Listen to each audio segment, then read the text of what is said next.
ነጋዴው ፓንት ነጋዴው ነው ሲያከሳስርብሽ የነበረው ትገደል ትሙት ምናምን እያለ ወይስ ትሰጫለሽ? ያ ተቷል። በመጀመሪያ አሰሚ ካሉኝ አሰማለሁ ወይ ለራሴ ብቻ ካሉኝ እሰጠዋለሁ። እሺ በጥሬው በድርድር ከሆነስ በሳሚ አይ እዚህ ህዝብ እያየ ሰላም ጤና ይስጥልኝ። ወደ የተከበራችሁ ቤተሰቦች እንዴት ናችሁ? እንግዲህ ሄለን በጀመረችው ዜና ቀጥሏል ማለት ነው። መግቢያ ላይ እንዳዳመጣችሁት ቤተሰብ ሄለን አዝማሚያዋን ሳያት በቃ ተስፋ ቆርጣ ምንም ነገር ቢሆን ቢመጣም ለመቀበል ትክክለኛ መንገድ ላይ ያለች ይመስላል ማለት ነው። ሁለት ጥያቄ ጠይቋታል። አንደኛ ወርቁ አይተነው ሚስጥር አለኝ ብላለች እና ሚስጥሩን አላወጣም ካልሽ እንዳታወጪ ምን ማድረግ አለበት ሲላት ምንድን ነው ያለችው? 25 አንበሳ ከሰጠኝ ሚስጥሩን ለራሱ ልክለታለሁ ብላለች። በገንዘብ ብትደራደሪስ ሲላት በገንዘብ አልፈልግም፣ ምፈልገው እዚሁ መጥቶ ላይቭ ላይ አንበሳውን ይሰጠኛል፣ 25 አንበሳ ሚስጥሩን ለራሱ ልክለታለሁ፣ ካልሰጠኝ ግን እለቃለሁ ትላለች አሉ። ምን አይነት ሚስጥር ቢሮ ነው? ያው ከወሬ ያለፈ ስላልሆነ እኔ እሱን ቡን አልሰጥም። ምክንያቱም ከተወራው የበለጠ አይመስለኝም የቀረው ለማለት ፈልጌ ነው። እና ሁለተኛው ደግሞ ባለስጋ ቤቱ ፍቄ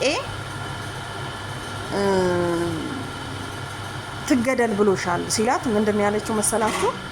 እኔ ብሞትም ማለች ብሞትም አንድ ልጅ ነው ያለኝ፣ ቤት ሰርቼለታለሁ ኢትዮጵያ ላይ፣ ብሞትም ልሙት መኖር ይችላል። አያችሁ?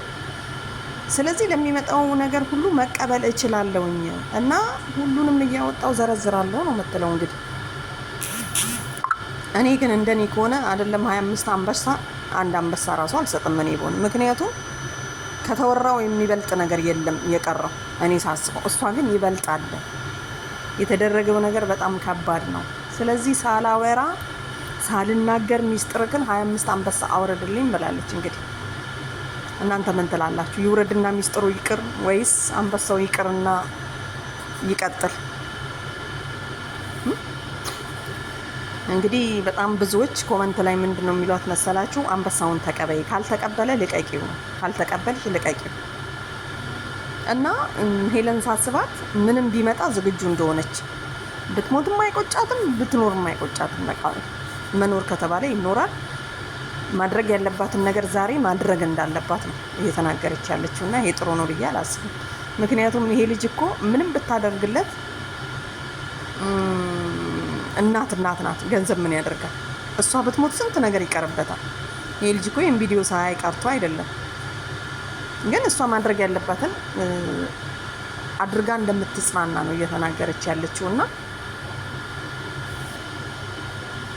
እንግዲህ ቤተሰብ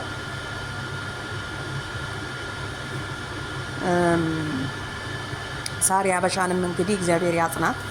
ምክንያቱም አንዳንዴ ደግነት መጥፎ ነው። በጣም የዋህ ስትሆኑ ከሰው ጋር ስትገናኙ ሰዎች ሳትፈልጉ እኮ ነው ሳትፈልጉ ያስወሯቸዋል የሰውን ሚስጥር። ደግሞ ከባዳ ጋራ ሁሌ የሚዘልቅ አይመስለኝም በዚህ ሚዲያ አሁንማ ማለት ነው። ስለዚህ ከባድ ነው። ጃፒ የሚባለው ደግሞ ማለት ነው ማለት ጥያቄውን የሚጠይቃት ልጅ ትናንትና የሆነ ጋር ገብቶ ነበርና እሱ ነበር ጥያቄውን ያመጣው።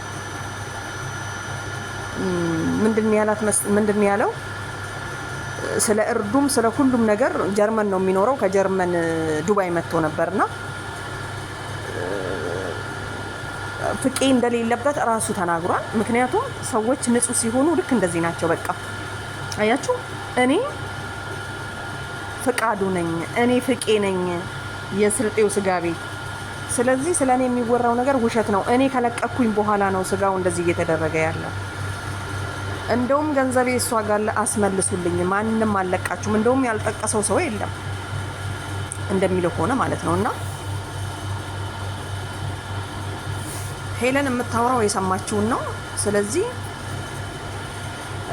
እንደውም እዚህ ሪከርድ ላይ በጣም የሚገርመኝ ነገር ሪከርድ አሰምታለች እና አንዷን ልጅ ብር ቸግሯት ምናምን ነገር እንደሰጠቻት 50 ሺህ ብር ሪከርዱን ሰምታችሁ ከሆነ እኔ ግን አልቆረጥኩትም። ምክንያቱም ሪከርዱ ስለበዛብኝ እና ሰውም እንደምትረዳ ነው። 25ቱን አንበሳ ብትቀበልም አንዱን አንበሳ ወይ ሁለቱን አንበሳ ለሰው ትሰጣለች። ለስሟም ካናቱ እንደሚባለው ማለት ነው። እና ቤተሰብ እንግዲህ ምንም ማድረግ አይቻልም። ሚስጥሬ ከባድ ነው ካለ 25ቱን አንበሳ ያወርዳል። የራስሽ ጉዳይ ወደዛ ብታወጪውም ከወጣው አይበልጥም ካለ ደግሞ አይደለም 25 አንበሳ እሷ ያለችበት ቦታ ራሱ አይደርስም። ምክንያቱም ምንም የሚመጣ ነገር የለማ። ሰው ግን አለውኝ ብሎ ለሰው ሚስጥር ማውራት በጣም ይከብዳል። በተለይ ሄለን ሰውን ሪከርድ እያደረገች አስቡ። ቴክኖሎጂ አሁን ነው። ከማንም ጋር ስታወሩ ጥንቃቄ ማድረግ አለባቸው። በተለይ ታዋቂ ሰዎች መጥፎ ናቸው። እኛ ድሮ ነበረ ሳንነቃ ህዝቡም ሳይነቃ ሚስጥር የምናወራው በየፌስቡኩ። ዛሬ ግን የለም።